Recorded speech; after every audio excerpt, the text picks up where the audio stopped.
Action. Hey guys, Adam Miller here, Operations Leader. We're going to talk about our hand-breaded onion rings today. So I just want to go over our setup here that we've got on our breading station. The first container here has got our half-inch cut onions that are in an ice bath. In our next area, we've got a small container of seasoned flour, a container of well-seasoned buttermilk per recipe, and then a large container of the seasoned flour, same recipe as the small container. So we are going to go make an order here, and I'm going to talk us through it. So I'm going to use my right hand to touch our wet onions here in the ice bath and grab about 9 to 10 pieces of onion, just depending on the size of them. 4, 5.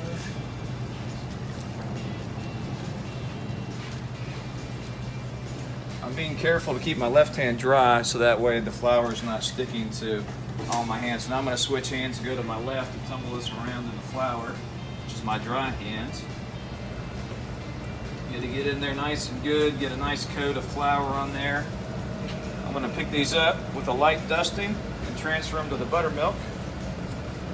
Careful to make sure that no pieces are sticking together so that every part of the surface of the onion gets the buttermilk.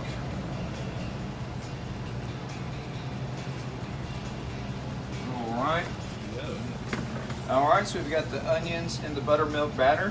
I'm going to use my strainer device to get a good bit of the buttermilk off, as to not put too much over here in my next seasoned flour container.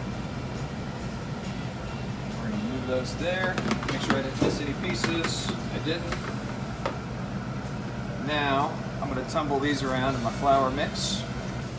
Again, careful to make sure the pieces are separated so we get even coverage on the flour. I'm just going to reach down deep and move these all around. The key to a nice exterior on the onion ring is this flour coverage. Now I'm going to pick the pieces up, give them a light dusting, move them to my save-a-day before I put them in the fryer. And so, Adam, on the save-a-days, hi, it's PC here. If we get an onion ring order, what are you wanting them to do as soon as the onion ring is called? You want them to go ahead and put that and make the onion ring have a save-a-day and ready to go. Sure. And then we want to drop it about 2 minutes out. 2 minutes out, 2.5 minutes out before it's ready. Yeah. Great. So if a ticket came into the kitchen, the first thing the cook's going to do is call it down here to the fry person. But we can go ahead and get it to this point prior to us cooking it. So when the burger's 2 minutes out or whatever it is it's going with, the cook will let us know we're ready to get it dropped. So let's go ahead and move to the fryer. Fantastic.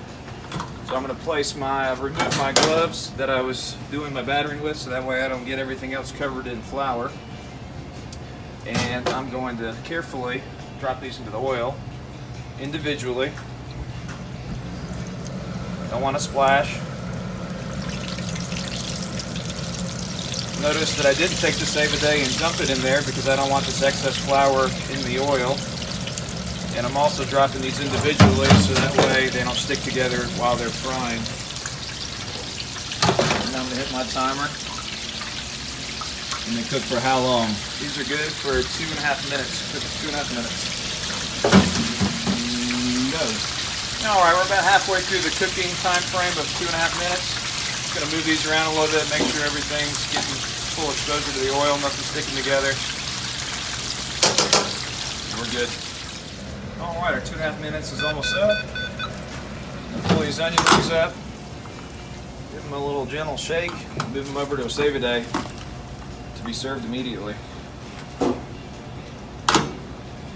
Man, those look awesome. So what we can see here is even coverage on the breading. If you look closely, you can see the little specks of seasoning on there, so you know it's going to have a really good taste profile. And then the color is perfect just because we use the proper fry bed and we have very good filtering practices going on. And the store we're at today. Alright, so a couple other things to highlight. As I was going through the onions, I did come across some pieces that had a layer of skin still on the outside, so we did those out.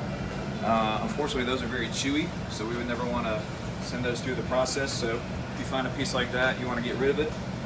And then lastly, we just want to talk about sifting real quick.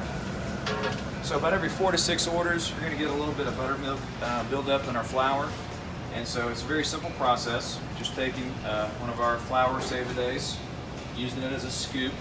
And we're gonna use a mixing bowl and our wooden handled sifting device here, and just work through our flour. Again, this should be done every 4 to 6 orders, or as needed. So you can never do it too much. And what should we do if we're too busy to sift? What are those? Well, that's a good point. If we're too busy, we actually have a backup container up top here that can get us through 2 cycles worth. So we could do up to 12 onions technically before we'd have to sift. And just swap those worst out. Case scenario, that's right. But you can see, PC, we did literally 1 order and we've already got, and I was very careful not to put too much buttermilk in the flour. We've already got some buildup going on, so it really doesn't take long to get some of those pieces accumulated. And unfortunately, if they get on the exterior of the onion, it's very doughy and not a good taste. They're not profile. world's greatest. It's definitely not world's greatest. So I'm just going to discard the little dough balls there, and I'm going to continue this process with the surface. And I don't have a timer set, but I'm going to assume that this is going to be a very quick process, maybe 30 seconds? Yeah. This is really fast, guys. And really important. So I'm just moving this back and forth, gyrating it to get it moved through the device.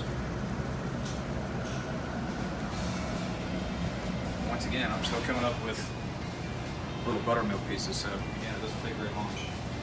And then when you're done, you're just going to simply move it back into the container. You're back in business. And I'm going to store these back up top for my next sift, so they're ready for me. One other thing I'd like to point out is this is the container we used to store our original onion ring in, and of course I just use this as like a shovel. So anytime you have excess flour, without touching the trash can, just kind of gently shake it out over that so we don't get any extra buildup going on there to preserve the life of our oil. All right, guys, that's our world's greatest onion ring. Thanks for your time.